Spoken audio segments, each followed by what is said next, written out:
juin 2022, une alerte d'orage violent heure normale de l'est en vigueur pour secteur de Saint-Jean, Marieville. That was cool. There's a Canadian severe thunderstorm warning.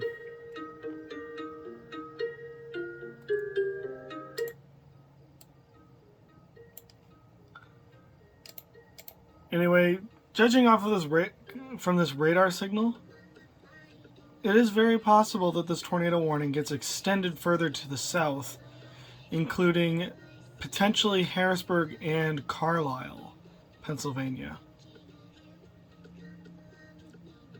So I would expect that to be coming up pretty soon. Oh, Pilgrim EAS. We'll be back with the next one.